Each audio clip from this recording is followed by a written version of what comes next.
ever since I started the channel, I have tried to engage with people who are writing comments in the comment section, or people who have sent me emails and things like that. And I still to this day try to answer every single one. I don't always get a chance to, but I try.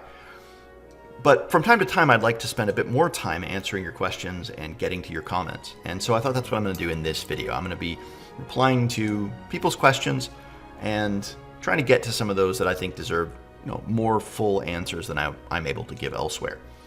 A little while ago, I sent out a call for people to ask me some questions, both on YouTube and on Substack, and people were really cool, and a lot of people sent in good questions.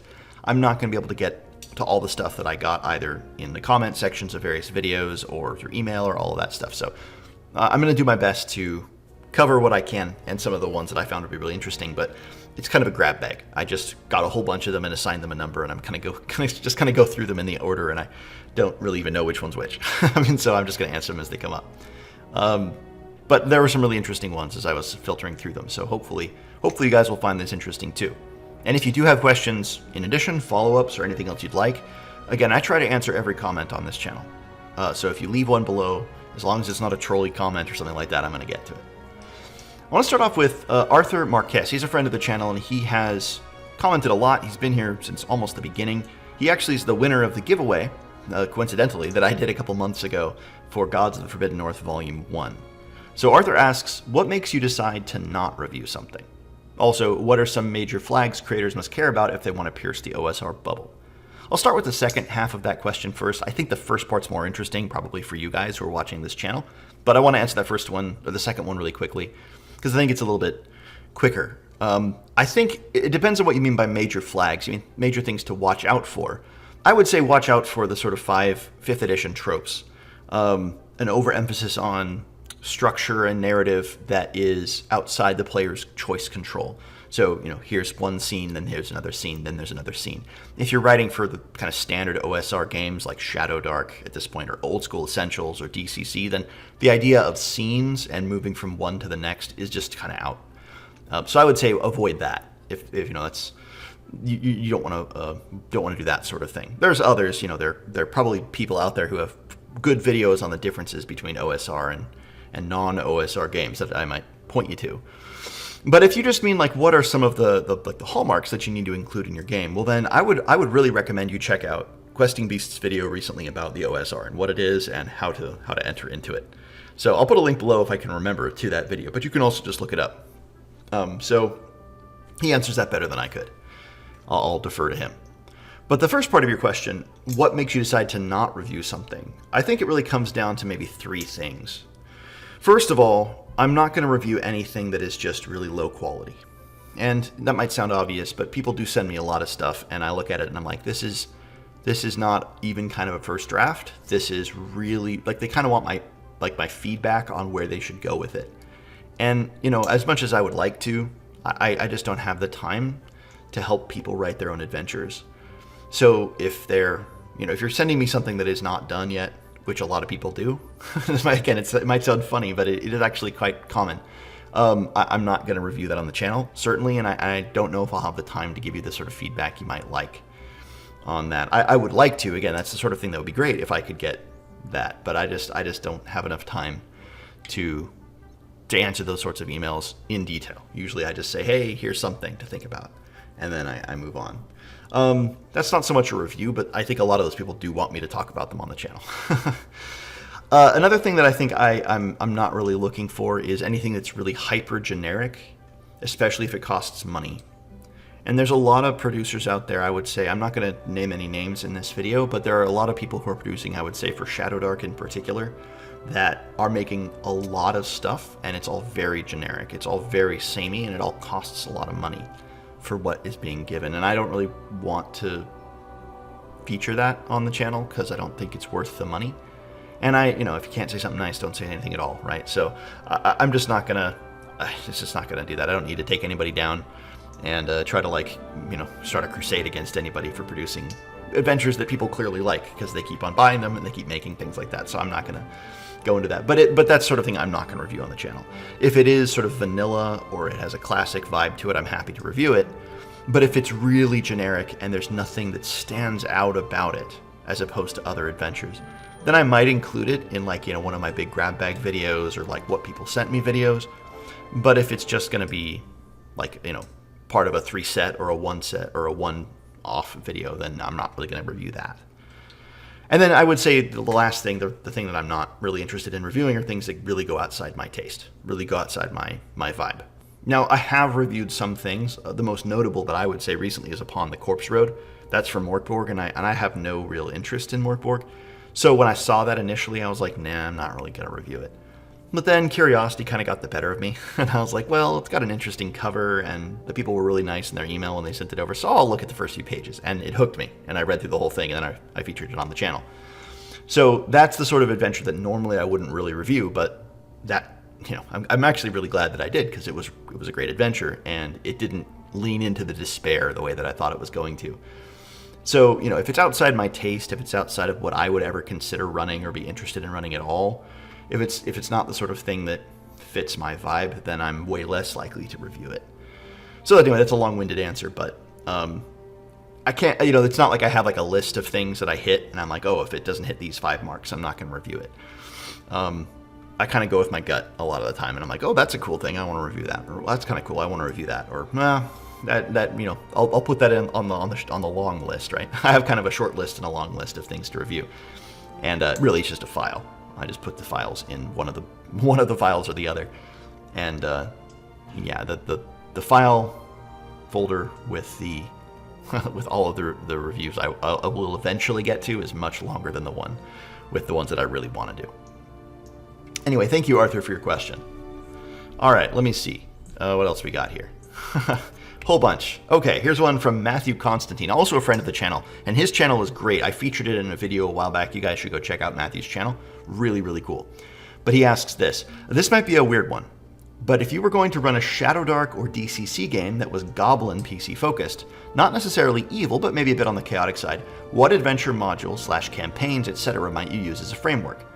Like, I don't think you'd have to do much of anything to Portal Under the Stars to use as a Goblin funnel, but where might you go from there? Actually, maybe Hole in the Sky would be a better starter. It might be fun if you threw in the Lost City when they were higher levels. Anyway, I thought that with your breadth of module knowledge across multiple games, you might have some ideas. Well, thank you, Matthew, for the question and the compliment there.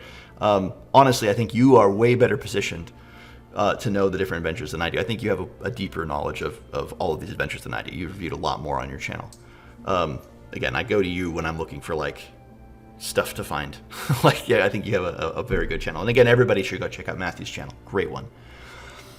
What I would say is, there's that very recent Letters from the Dark Monster Mash, where one of those adventures was a Goblin PC little funnel.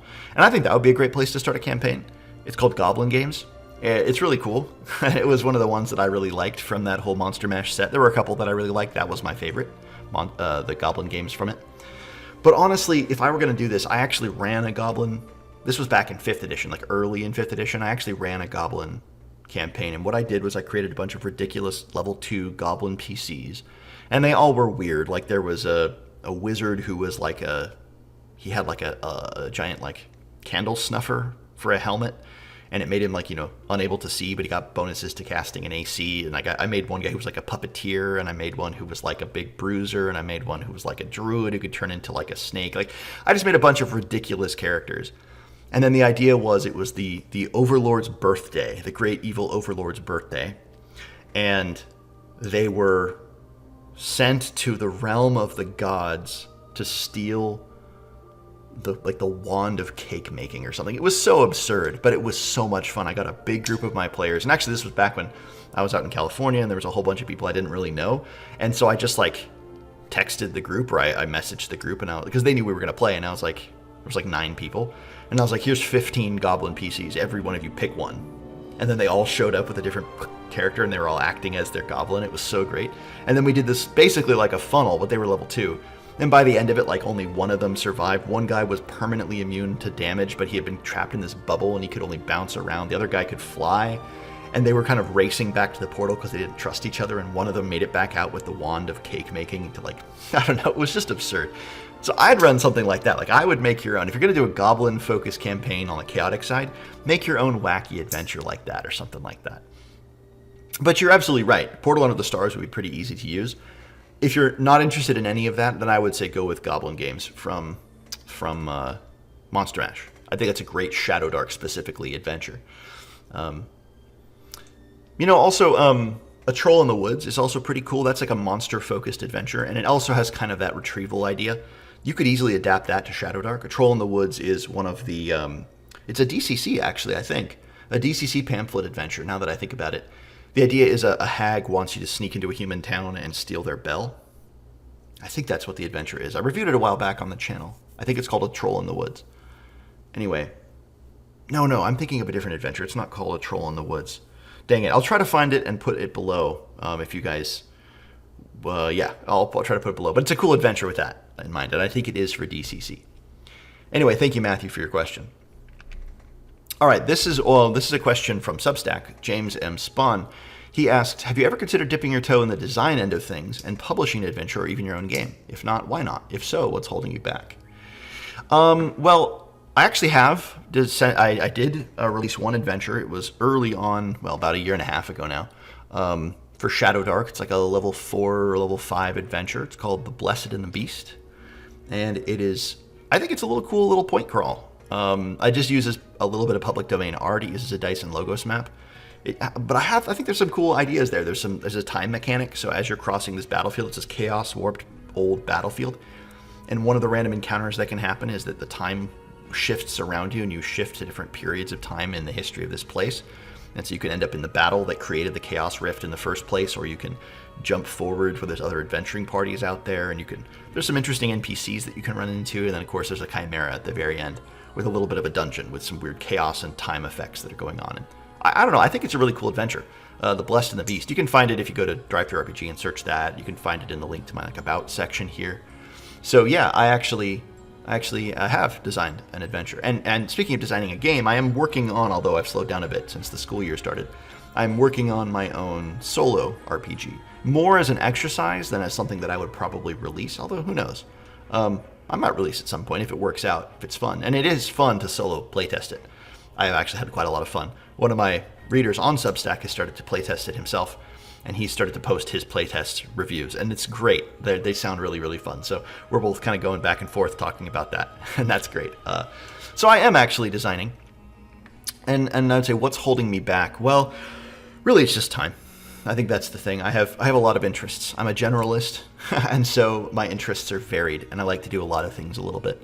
So whether it be in RPGs or outside of RPGs, I tend to have waves where I'm picking up something and doing it for a long time or a while, and then I put it down and do something else for a while. So within the hobby, that means sometimes I'm going through, particular kinds of adventures or a particular kind of campaign, or maybe start playing solo games or start leaning into the miniature side of the hobby. Right now, I'm getting a little bit back into Warhammer 40K. Planning on going to the Las Vegas Open in October.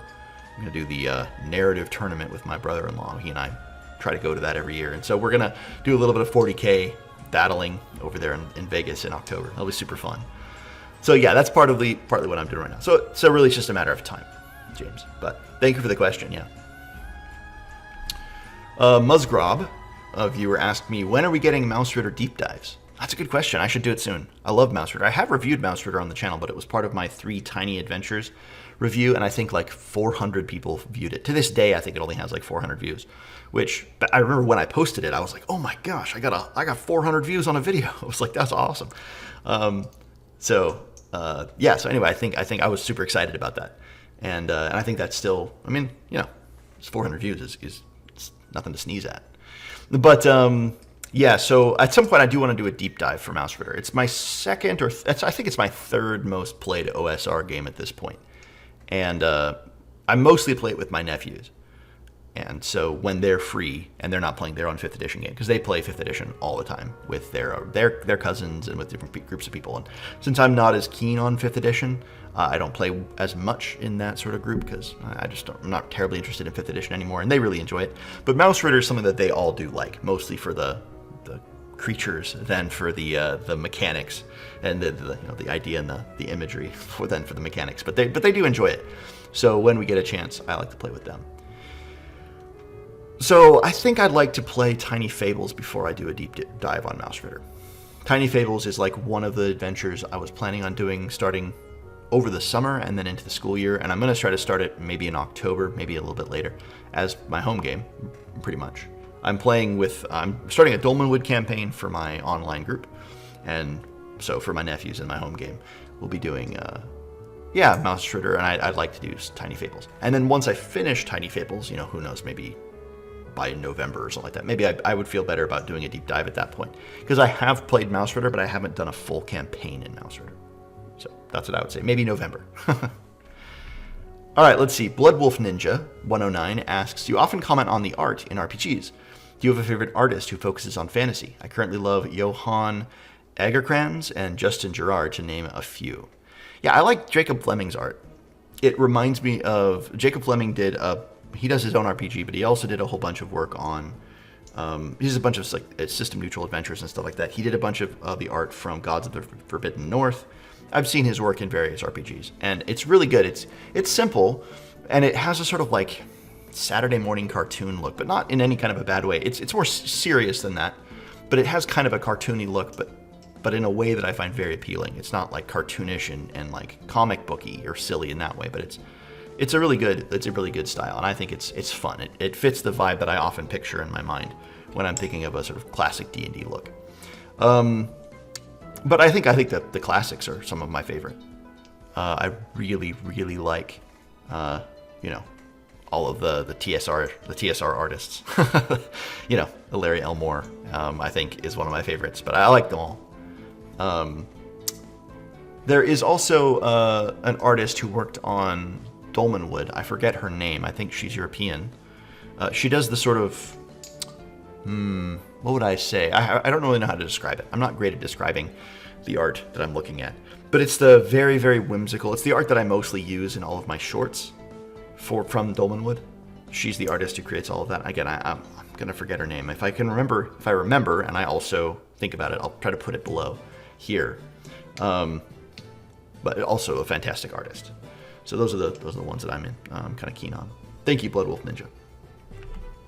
All right, this is from Llamas Inc. 49. Given how in tune you are with both established settings and small-time creators, would you consider hosting a game jam of your own, whether it be in support of Dolmenwood, your huge OSR Hexcrawl project, or something else entirely?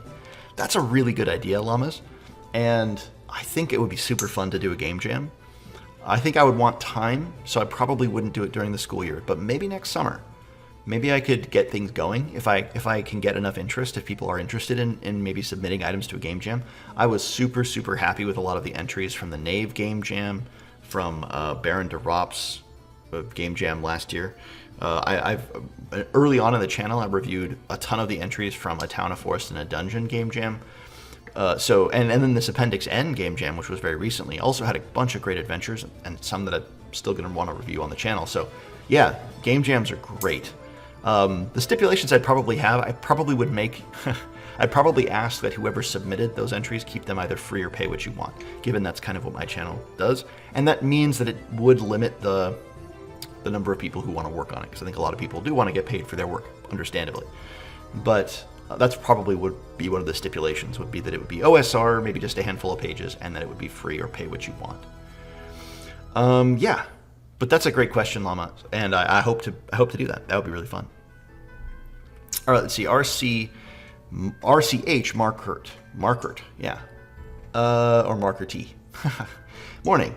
Is there a trope or cliche that just clicks with you, that pulls you into an adventure or plot? Mine is revenge. Something gone wrong.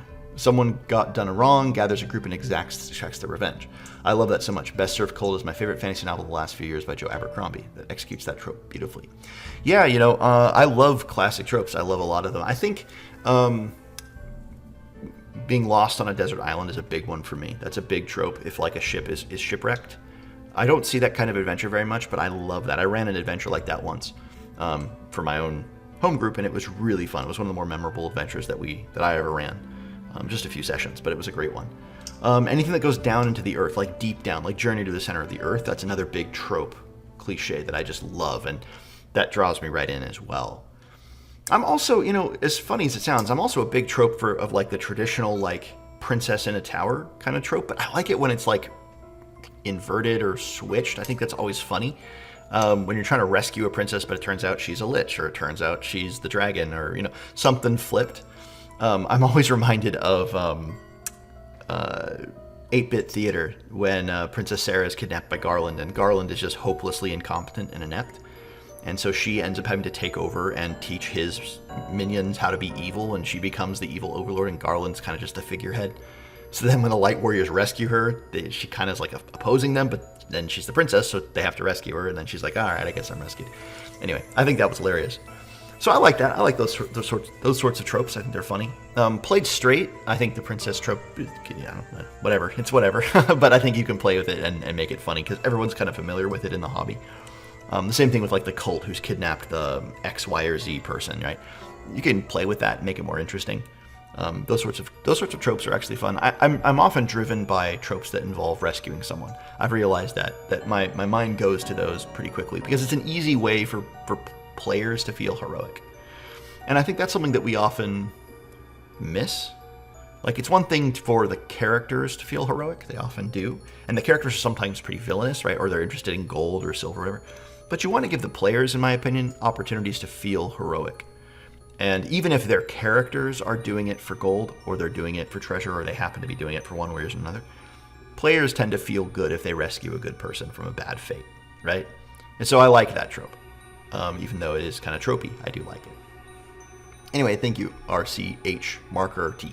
All right, let's see. Scott Rasta asks, if you run episodic sessions rather than a sandbox, what are some good ways of linking them together so the PCs can get a sense of progression? That's a great question.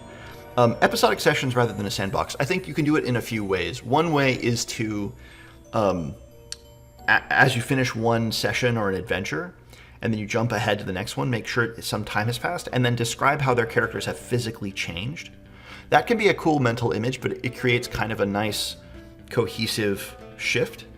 So like you have a change, but they're still their characters, but they're developing and physically changing, and so it plays into the idea that we're looking at snapshots of their life rather than a sort of continual minute by minute running of their life, their adventuring life. So that's kind of cool.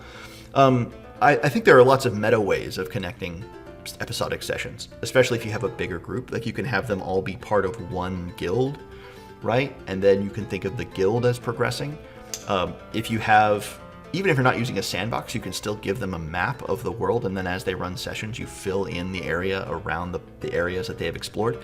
And even though they're not progressing as a sandbox, like picking places to go, if you keep it posted in your Discord or something like that, then as the players play through a campaign, the world will open up, and they can see that they've done more and traveled across the world more, and they can do those things. There's lots of ways you can kind of link sessions rather than narratively, that gives the players a sense of progression and a sense of cohesion. And again, like you can think of TV shows, right? TV shows do this often. I always think of like Star Trek: The Next Generation, which is a great TV show, or X-Files, but slightly different in that case. In Star Trek: The Next Generation, you're dealing with basically a singular location, right? It's the Enterprise. And occasionally they'll leave that location, but they always come back to it. And so if you have a home base that the players are leaving and coming back to, then that can really provide a sense of consistency, a town in which most of their adventures are happening. You can even make the town itself kind of the main character, right? So if it's a city, then you run a session here, and then you might even have a different group of PCs, but next session is about a different part of that city, and you can kind of develop like a sense of locational cohesion. Anyway, I think, like I said, there's lots of different ways you can do it. Some of those are meta, some of those are more narrative. But you definitely don't have to have just the players free to go from place to place and have it just be geographic linking to give them that sense of cohesion from session to session. And like, hey, last time we left off and you were in this hex, or you were, in this, between these valley or between these hills, and where do you go from here? And like continuing on from that. You don't have to do that to have a real sense of progress or cohesion. In fact, I think sometimes that episodic sense can actually provide more of a sense of progression than an open sandbox can. Because very often open sandboxes, if you are narrating every movement the players are making, the party is making, it can stretch time in odd ways. Whereas I think because of the way we think of stories, we're pretty comfortable with the idea of 5 years later, 3 years later, 6 months later. We're pretty comfortable with that, as long as we add some imaginary visual cues to show us that that time has passed. Maybe the fighter now has an extra scar, or maybe he only has 4 fingers on his right hand instead of 5, or maybe the wizard's eyes have now turned coal black instead of having any iris, or something like that. You can change these little things that show that they're getting more powerful or progressing, changing as the time goes on. Anyway, thanks, Scott. Good question. All right, Lord Squirrel Show asks, what is best in life? Oh, that's a good question. Clearly, to hear the lamentation of your enemy's women, right? But no, most seriously, what would you say is your favorite Tales of Argosa adventure? Also, what would you say is the best supplement for generating settlements that you've come across? It's your favorite Tales of Argosa adventure. Well, I think the collection of the Shadowdark, it's the Shadowdark Adventure Anthology that was put out for Tales of Argosa, or at least it's the Shadowdark version of one that I think originally was for Tales of Argosa, or low magic fantasy, or whatever the first edition of that was. I know that's not Tales of Argosa, but I think a lot of those adventures could really easily be used in Tales of Argosa because they're sword and sorcery and they fit that kind of world. But specifically Tales of Argosa, I would say the Caverns of Shannog, I think, are my favorite.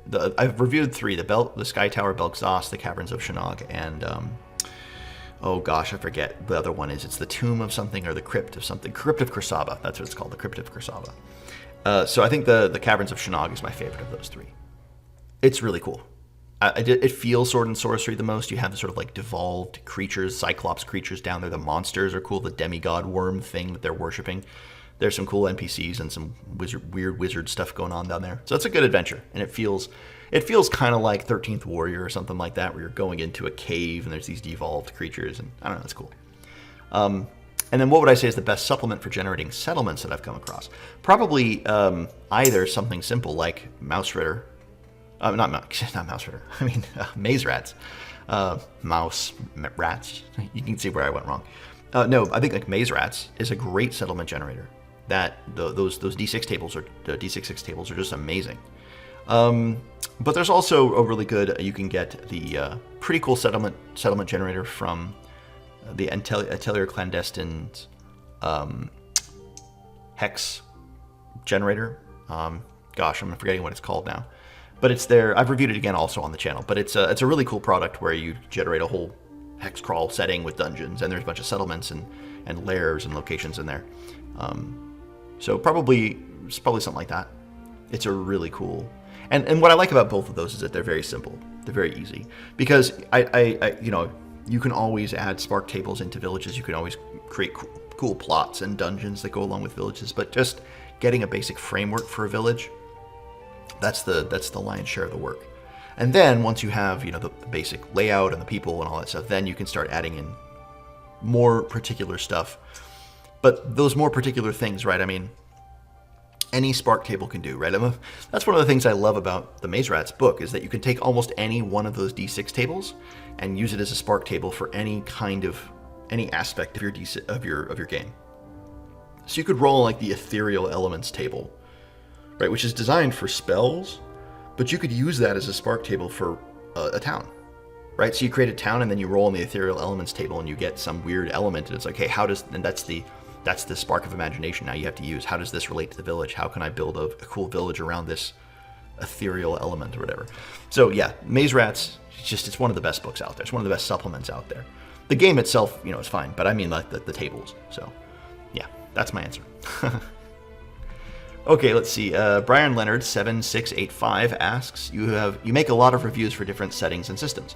Do you have any generic tips about blending a setting with a different rule set, or blending 2 different rule sets? I'm kind of in the weeds with mixing unique monster abilities setting and the player abilities rule set. Thanks for the question, Brian. Yeah, it's a good question. I'm not actually, so I don't tend to take too much time transitioning adventures from one to another, because I find that for most OSR adventures, at least, which is what I tend to work on, you almost can run things without changing them. Like, as long as you know the systems you're actually working on, right? So like I can take Shadowdark and I can convert it. I can convert it to 5th edition and back and forth really easily, because I know 5th edition and Shadowdark so well. there's not a lot of extra work I have to do. So like I did a whole video on this, a couple of videos on this when I went through Curse of Strahd, and I took Castle Ravenloft and I showed what it would be like to play it straight, and then what it would be like to adapt it. And there were only a couple things that needed to be changed. And they were kind of obvious. Things like, well, you can't have, in Shadowdark, you can't have 6 red dragons attack the party, because there are no Wyrmling dragons. So you can't have 6 of them attack the party. Whereas in 5th edition, you can have 6 Wyrmling red dragons attack the party, and you'll probably not all die. So there are things like that which were obvious, but for the most part, you can just kind of play it straight. Most of the time, things don't have to be changed that much. And as long as you have a pretty good sense of, again, the systems that you're working with, then you know, okay, well, an Owlbear in Shadowdark does, say 2d6 damage or 2d8 damage with its rend. In 5th edition, it might do 3d8. Okay, well, then you can see that it's actually, what's the average of that? Well, you can just adjust it slightly, and then you can use whatever dice will result in that average, and for your system, whichever one you're playing to. So what would I say generic tips about blending a setting? Think first and foremost about the effect you want to have at the table when you utilize something. So if it's a creature, what effect are you trying to bring about at the table by using that creature? Is this the big boss? Is this a stumbling block? Is this a random encounter that is life-threatening to the party? Is it a random encounter that's a little boring? Or rather, not boring, but you know what I mean? Just like, think about the effect that you're trying to bring about, and then whichever system you're transferring a creature to, or something like that, then just find something close to it and use that and reflavor it. Right? The thing that everyone always used to say is just use bears. You can use bear, because every game has a bear, basically. Well, you can just make anything you want a bear, and just describe it in the way that you want to describe it. So, if you describe it as this horrific creature with many mouths, and it's slithering along the floor, and it has some horrible voice that rings through your mind, you can still use a bear stat block. You just describe it that way, and then when its tentacles come out to attack you, you just use the attack modifier of the bear. And then when it hits you, it drains the life force from you, and you just roll the damage from the bear claw. You just don't call it that, you don't narrate that. So, think of the effect that you're trying to have, and then find a generic creature from that system that you're transferring to that fits that idea. And then just run that. You don't really need to get too finicky about, okay, what are the strength check? What's the strength stat of this monster? What's the strength stat of that monster? How do I transfer that over? You can do that, and I think some people have fun doing that, but if you don't have fun doing that, then look at what you're trying to create, right? Think about what the effect is that you're trying to bring about, and then pick a creature from the setting that you're, from the game system that you're transferring to, that would mimic that effect, and then just narrate it the way you want to. Yeah. So, again, if you have an ooze, most games have oozes. If you have an orcish kind of creature, most systems have orcs. And when it comes to unique monster abilities, I always find those pretty easy to work with too, because monster abilities are either one of two kinds, right? They either affect the PCs or they damage the PCs, right? Or maybe they protect themselves. Like if you think about it, like when a ghost goes invisible, well, it means the players can't attack it. If a Displacer Beast has his Shimmer ability disrupted, it means the players no longer have disadvantage to hitting him. If an ooze splashes damage back when the players attack, well, that's a splashback damage, right? Like most abilities that are quote unquote unique do come back down to like a few basic mechanics. Either it's harder to hit them, or you can't attack them, or there's a penalty for attacking them. And if it's about damage, it's like either they make you unable to control your character for a turn, or they make it easier for you to get hit the next turn if you attack them, or, whatever.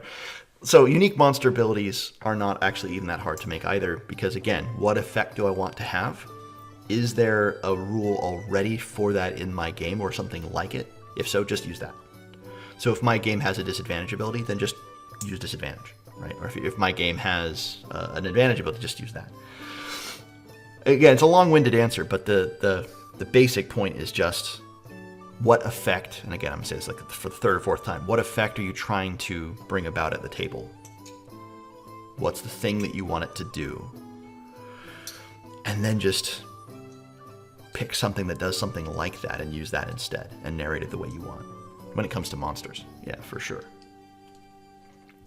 You know, so the classic example I would say, I'll give you an example of this, is Dolmenwood. I went through the monster manual in Dolmenwood and I transferred them all into Shadowdark. And what I found was that just the difference, the things I was actually working on was, you know, transferring a DC of a creature effect into one of the static saves from Dolmenwood. But it's like, that is, practically speaking, that's the difference between rolling a 15 or a 17, right? Like it's a matter of 10% difference in the actual dice rolling of the game. So it's like I realized I don't even really need to do this. I could just take the Dolmenwood monster manual if I were going to play Dolmenwood in Shadowdark, and I would just have the Dolmenwood monster manual in front of me. And then when something conflicted with the Dolmenwood, with the Shadowdark rule set, I just transfer it. And if I'm wrong, or if I'm off by 5 or 10%, like, who cares? Right? Like, the players are not going to notice a 5 or 10% difference, one way or the other. If it makes it slightly harder, then it's like, oh, well, okay, the creature was slightly harder than it would have been otherwise. And if it makes it slightly easier, it's like, all right, well, the creature's slightly easier than it would have been otherwise. But that doesn't, it really is so minimal when you actually start it. That's my advice to everybody, by the way. Start running games off the cuff, and I mean, like, very off the cuff, when it comes to monster statistics. Like, make sure you know how many hit points they have in your system of choice. Make sure you know, like, broadly speaking, what they can do. But you'll notice very quickly that the difference between doing a D6 and a D8 is very little. I mean, it can matter a lot at low levels, say, the difference between a D6 and a D8. So notice that. But then, you know, if you're in 5th edition, say, the difference between doing a D6 and a D8 is just so minimal. It doesn't matter very much. And again, the same thing is true. 2D6 or 2D8 for damage. Well, it's so very unimportant. Is it more important to get, you know, -3 versus not inspiration, but disadvantage? I know that there are circumstances where those modifiers are different, where a -3 has a different effect than disadvantage. But practically speaking, the difference is very minimal. So, you know, that's the thing. You don't actually need to do a lot of work to transfer games between systems, transfer adventures between systems, to transfer settings between systems. Because as long as they're OSR, then most of the time they're pretty compatible just on the face of it. You can kind of just run them using the hit points, using the attack modifiers that you would in any game. And if it's off by 5 or 10%, it's not going to matter much. Okay, anyway. Long-winded, Brian. Don't know if it was even helpful, but that's my rambling answer. All right, Moot Mike just asked, I just got my Dolmenwood PDFs, so it's all I can think of. How will you start your players in that world? I actually have a whole bunch of, at this point, live streams about that. So I'd recommend you go check out those live streams. In a nutshell, I basically came up with a bunch of different starting, for my session 0, I had a bunch of different starting scenarios, basically like in media res, and I gave them like 8 or so. And I said, pick one. And that was in our session 0. And I had vague ideas about anything past that, or not vague, but I had more or less concrete ideas about each of them past that. And then in their session 0, they picked the one that they wanted. And then I had all of the time between session 0 and our first session to develop that adventure. So that's what I did. We ended up starting in, I had a summer adventure, and I ended up starting in Prigwort, and we did a quick one-shot through Prigwort. They're trying to rescue a firework inventor guy, and that was fun. And then we're doing, my full group started in Hag's Addle, looking for Father Gimes Horsley, who has gone missing in the swamp. So that's where we're gonna play. Awesome. No Fun Allowed asks, what are the top TTRPGs and adventure combos you want to play most that you have not gotten to yet? Well, I think Mausritter and Tiny Fables, that's a big one. I want to play Tiny Fables and Mausritter pretty significantly.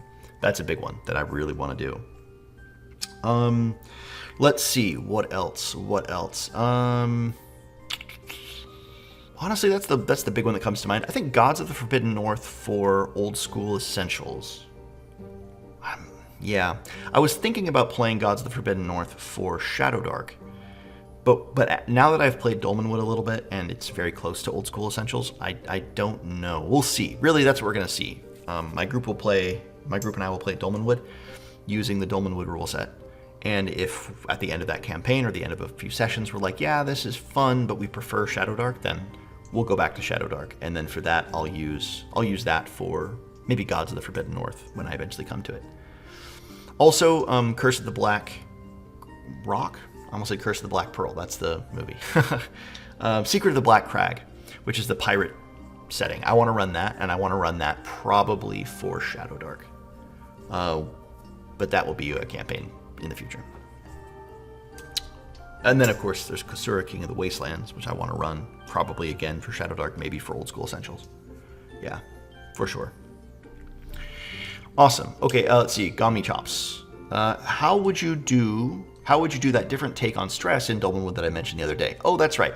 So Gami had a description of stress. So he said, if you remember, it was about Fey PCs suffering from a kind of malaise or fading, or at least a risk of that, if left unmanaged like normal stress. Would you just include it in the normal stress but have different negative effects for the PC? Or would you have it as a separate thing entirely only checked for when the PCs does things that particularly seem to bind them to the mortal world? I wondered about being able to cast spells beyond the normal usual quota for things like enchanters with incurring stress from doing so. Yeah, so I think that's a really cool idea. I would probably do it as a form of stress. So I think it makes a lot of sense for fairies not to suffer stress the way humans do or the mortals do, right? So for the mortal PCs, that would include, I would say demi-fae too, so wood grews, but so the wood grews, humans, Breggle, and mosslings.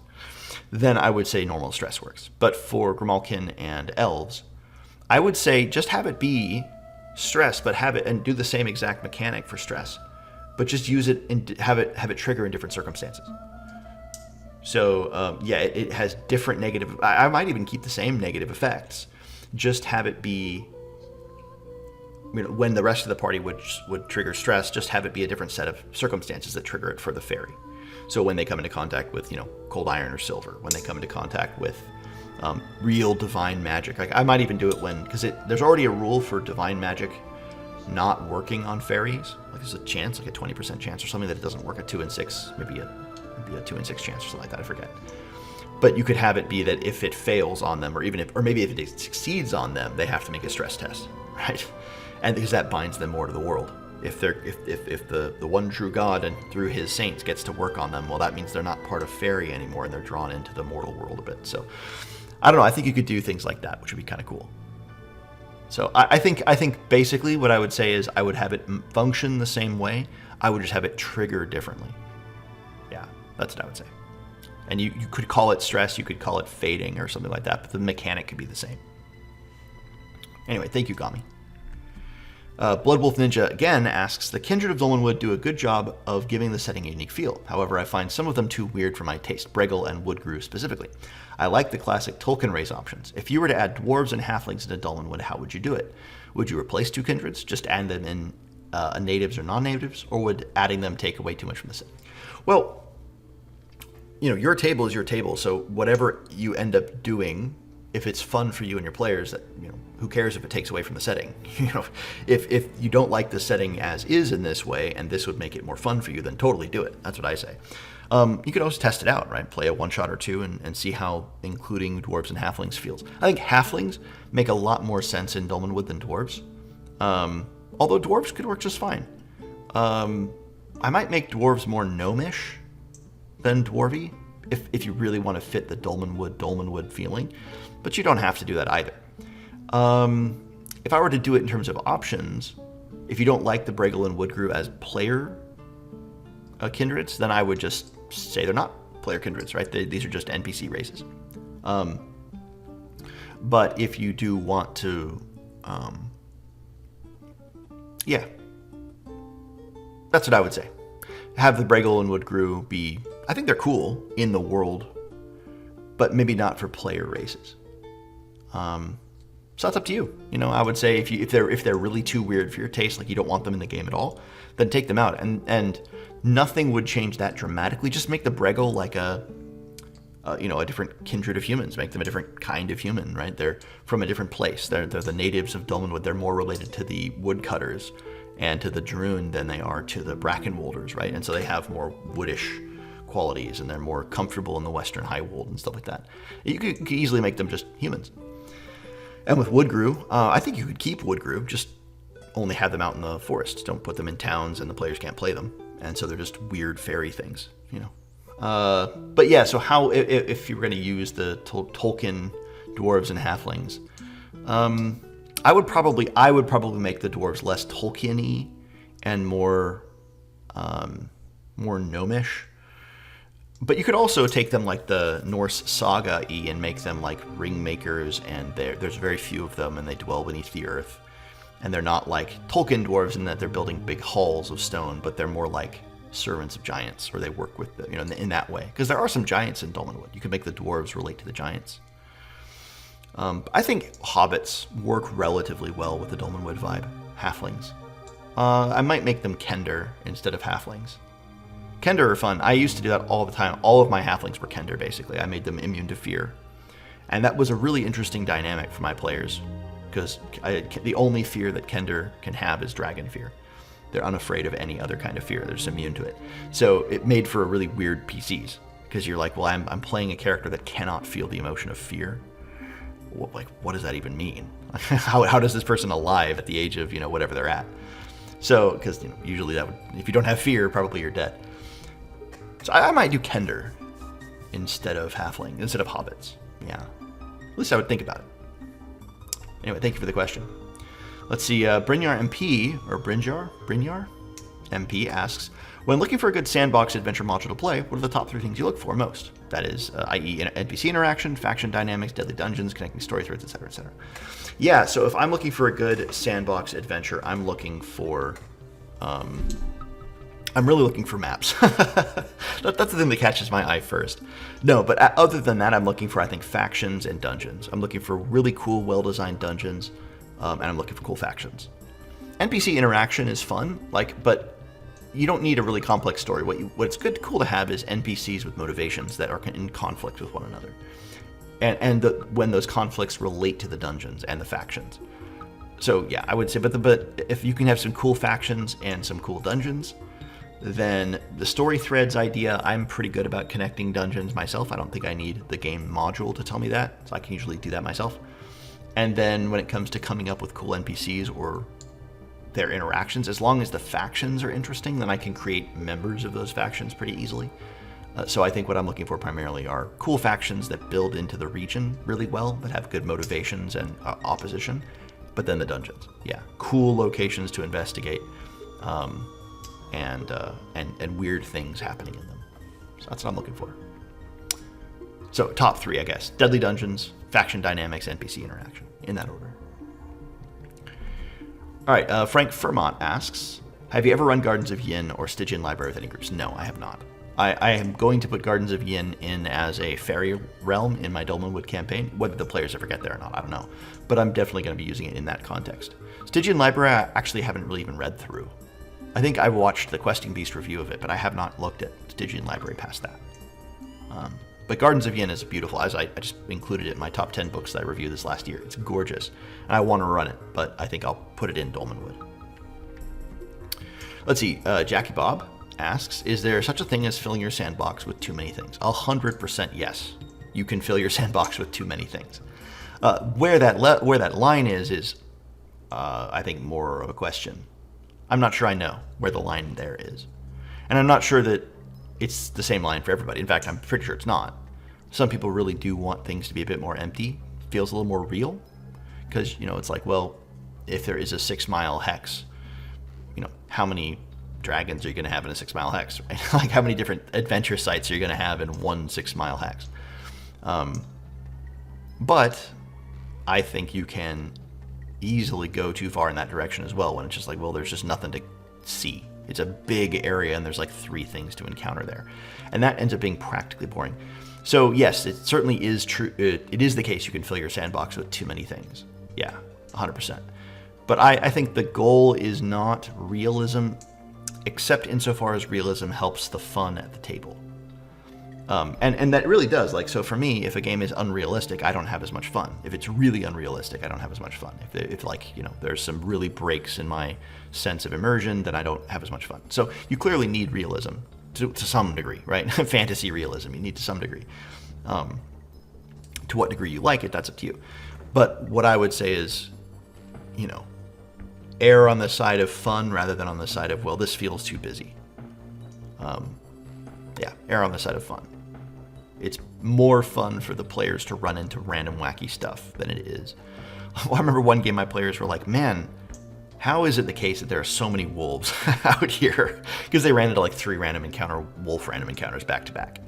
They're like, man, the players, the farmers, local farmers would just be, their livestock would be completely devastated. I would rather have that than just, you don't encounter anything out in the woods at all. That's kind of a weird example because that's more random encounters, and that was actually also very random because they rolled the same thing like 3 times in a row. But anyway.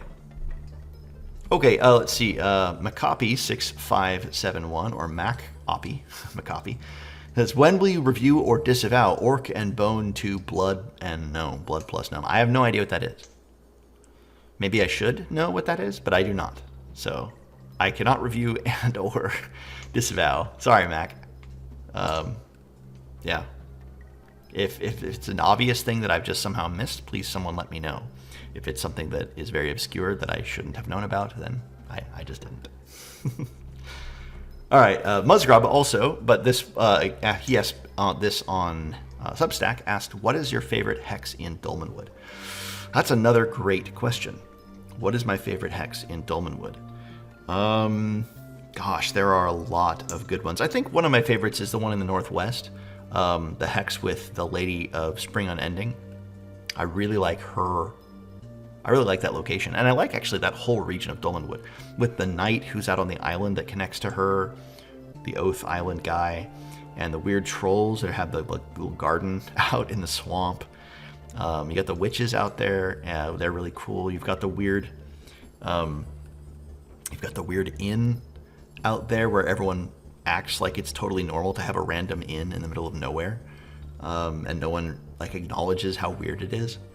There's a lot of cool hexes out in that side of Dolmenwood, which is the northwest side of Dolmenwood itself. But I think gotta be one of my favorite hexes is the hex with the Lady of Spring Unending's palace. Let's see, I'm trying to think of others that are really good. I really like the hex with the not the basilisks, the cockatrices, the singing fountain. I really like that. I think that's a really cool hex. And again, that's a cool part of the wood as well. I think there are some hexes that could have been much more interesting that like if you changed them a little bit would be like up there for my favorite hexes. I think over on the eastern side of the wood, if you did more with that weird creepy carnival. It's like the very southeastern portion of the wood, there's that weird creepy carnival. And that's just dying to be expanded. I mean, it really needs more expansion, but it would be great there if you did. So that could be one of my favorites if you expanded it, because I love the idea of a creepy carnival. It actually reminds me of, if you guys have read the Monster Overhaul, one of the monsters in the fall section is it's like an evil carnival. And it has rules for how it survives, because it's like a creature, but it's not. And everything, the ringmaster, the various attractions and shows, the various features of it, they're all manifestations of this evil thing that so it's like the Dark Moon Fair or Something Wicked This Way Comes or something like that, or Needful Things, right? It's like it's evil, and I don't know. I think it's really, really cool. So you could turn that into something like that, make it a location that has like a permanency to it, but make it cursed and people know about it, but they don't go to it, but you can get your wishes there maybe or something. I don't know. You could really develop that hex into a really cool place. As is, it's just a cool idea. All right, let's see. Finally, I think this is finally, yeah. We have Zotob1975, who says, which third-party adventures would you use in a Dolmenwood campaign? A list would be amazing. Well, that's a good question. I actually did do a video where I talked about some cool adventures that I would put into Dolmenwood, or supplements to use for Dolmenwood. The video is titled Realms of Whimsy and Wickedness, and it's just a bunch of stuff that I added into Dolmenwood. So some of I would say check out that video. I would say the good 2/3 of that video is adventures that I would use. But the ones offhand that I would recommend would be to check out the House Under the Moondial.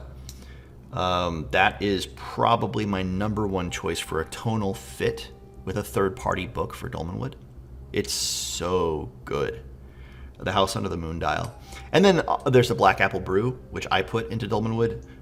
Barrow of the Bone Blaggers, which is the second adventure, or one of the adventures from the second adventure anthology for Old School Essentials. You got Blackworm of Brandonsford, which would be awesome there. The Hole in the Oak, of course, and the Incandescent Grottos. You got the Horrendous Hounds of Hindenburg. That would be a great one to add in too.